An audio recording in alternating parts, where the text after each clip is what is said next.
Hey everybody, Peter Zeihan here, coming to you from Colorado. It is the 21st of September, and in the last 3 days we've seen like 30 years of history in the Caucasus fall apart and reform.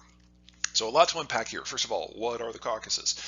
They're a double series of mountain chains that are on a land bridge that connect the former Soviet space and northern Eurasia to more classic Middle Eastern zones such as Iran and Turkey and Mesopotamia. These mountains, for the most part, go east-west. They serve as significant blocks to movement in all directions, really. And there's a number of different climate zones in there. You combine the climate zones with the mountains, you get a lot of minor powers, three of which have consolidated into semi-coherent countries: Azerbaijan, Armenia, and Georgia. And then they're surrounded by three much larger powers: Russia, Iran, and Turkey. And between the very small ethnicities, the larger ones are the three small powers, and then of course the three mega powers, this place has always been a mess. It's a zone that even the Mongols had some problems with. Anyway, geopolitics in this area has kind of been frozen since, well, at least 1992, but arguably going back to the start of the Soviet system at the end of World War I. But things are finally moving, and the whole point of this series is to give you an idea of what to see and where things are most likely to break, because in the last few days, something has very much broken. What's gone down is that the Azerbaijanis have launched a military assault on territory controlled by Armenia, territory that the Armenians have controlled since the end of the Soviet period back in the early 90s. And in essence, the Armenian position has completely collapsed. The Azerbaijanis appear to have achieved an unconditional victory. Now, I would argue that, taking the big picture into account here, an Armenian defeat was always inevitable, has been for 30 years. Azerbaijan at independence had 3 times the population and 4 times the economy, and that was before the Azerbaijanis became a major energy exporter, with them sending about 1 million barrels a day of crude in the European direction right now. Azerbaijan also has better partners. It's got its ethnic kin in places like Turkey. It gets along pretty well with the Europeans because of that energy. It's seen as a bypass and as an alternative to the Russians, who the Europeans now all see as warmongers.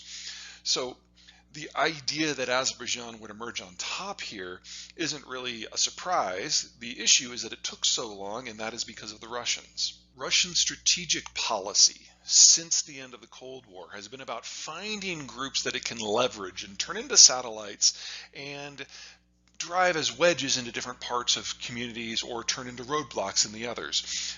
In this case, it's definitely the roadblock argument. The Russians gave a blanket security guarantee to the Armenians in order to cause problems for the Azerbaijanis, so that Azerbaijan could not emerge from under Russia's shadow and become maybe a significant minor power in its own right. As long as the Armenians, under Russian sponsorship, were able to occupy Azerbaijani territory, at the most 1/5 of the entire country, then it was difficult for Azerbaijan to function, and it made it questionable whether or not the Azerbaijanis could even qualify for the sort of investment that has generated the energy production that they have today. Which has made Armenia a very weird place, because when you've got a guy on the outside who doesn't exactly have an interest in your own personal excellence, just using you as a pawn, and you know that there's nothing economically or strategically or military or even diplomatically that you can really do to help yourself, you kind of rest on their laurels. So for the last 30 years, Armenia has done really nothing but become poorer and less educated and more corrupt. The people with ambition and skills have left the country, but they remained active in the local politics. And so they would send money home and influence their new home countries in order to pressure international governments to help Armenia. So the diaspora beyond Armenia became very, very robust in anti-Azerbaijani operations, even though the Azerbaijanis were on the receiving end of the wars to this point. Well, that has all stopped. As of the 20th of September, Azerbaijan has recaptured all of the territories lost, including an area called Nagorno-Karabakh, which is a sliver of mountainous territory home to about 100,000 Armenians who, what's the best way to put this? Nationalist Armenians consider Nagorno-Karabakh to be the birthplace of the Armenian nation. And it is now once again under Azerbaijani control.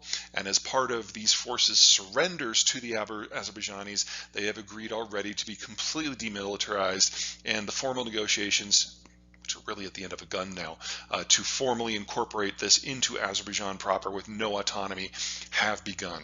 The end likelihood here is that the Azerbaijanis will do to the Armenians the same thing the Armenians did to the Azerbaijanis and push them out so that they don't have to worry about assimilating these people at all. There'll be some drama in that later, but really all of the economic, diplomatic, strategic, and military factors are now in play, and there's really nowhere that the Karabakh Armenians can go, and there's almost certainly that they can't stay. So it's me, so let's look at a map. Okay, we're looking at a zoom in on the South Caucasus here. You've got southwestern Azerbaijan over there on the right, and the bulk of Armenia over on the left. The capital of Armenia, Yerevan, is just off the map right here. And the Russian military base that is officially in charge of guaranteeing Armenian security is a place called Rumi, and I apologize, Armenians, I'm going to butcher all your names, but it's actually off the side of the map, like over about right here. Now, these green territories and these aquamarine territories, those are territories that the Azerbaijanis lost to the Armenians in the initial wars that happened as the Soviet Union was breaking up and culminating in a real hot war in 1994. And these are territories the Azerbaijanis look to the international community like, look, they took a fifth of our territory. How can you not side with us? And the answer, of course, was the Armenian lobby in the United States and France are very, very powerful. Anyway, bit by bit, we saw hotter and hotter circumstances until culminating in 2020, after years of the Turks providing the Azerbaijanis with military training and especially drones.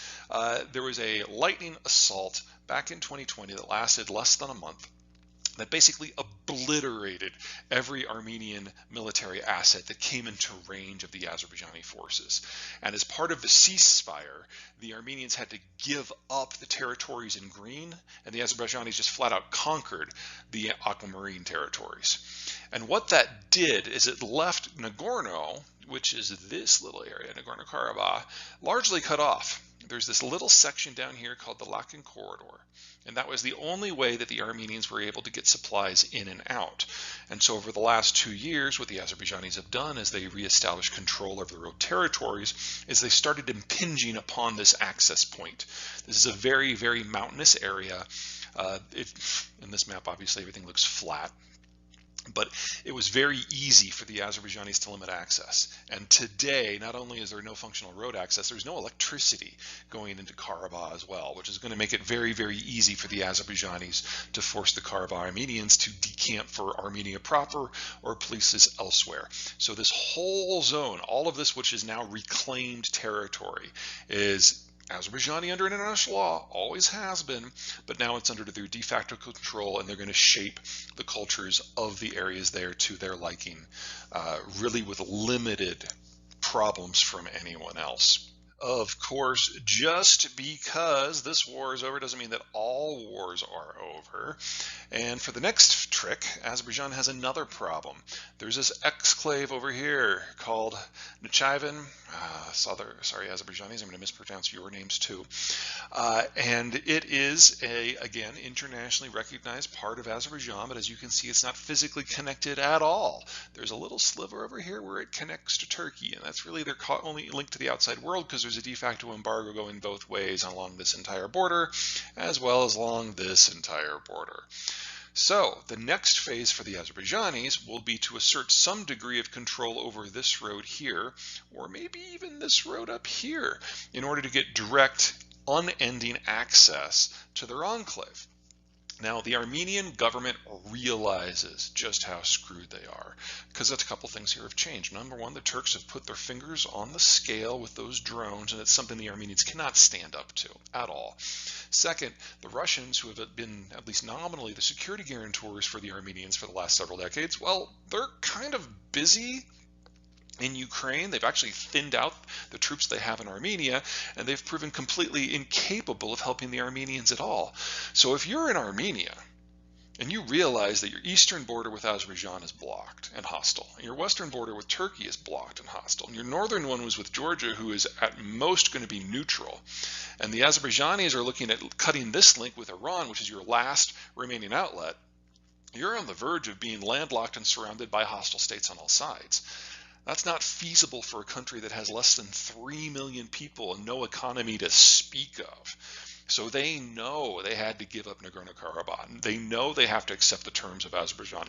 They know they have to be proactive in offering Azerbaijan access to their other enclave, which means all of a sudden you can get regular Turkish military going through the enclave, through southern Armenia, into Azerbaijan and back. They realize that the very existence of Armenia as a state is now physically under threat, and it's only them rolling over very energetically that they might be able to throw themselves at the mercy of their would-be conquerors. That's a problem. That's a difficult position to be in. So the Armenian government has to go out of their way to find a way to make this work, because if they wait for Azerbaijan to be ready for the next conflict, they're hosed. So the Armenian government has not simply quietly accepted all of the circumstances around them, and not only are they speaking with the Turks about normal relations, they have started ratifying the International Criminal Court conventions. The idea from their point of view is that at least this way we get a layer of international law in place that might be able to protect Armenia as a state and Armenians who remain in Karabakh with some sort of international legal action. It's a bit of a reach, but it's all they've got to work with because the Russians are now useless. But as part of ratifying the ICC, that means they have to abide by things like arrest warrants that the ICC issues. And an arrest warrant has been issued for none other than Russian President Vladimir Putin. And I'm sure some of you guys are going to start screaming about the United States in this. The United States is not a signatory to the ICC. This is the rest of the world. Because, you know, when you launch a war and start bombing civilians and setting up rape clinics, that's usually considered illegal.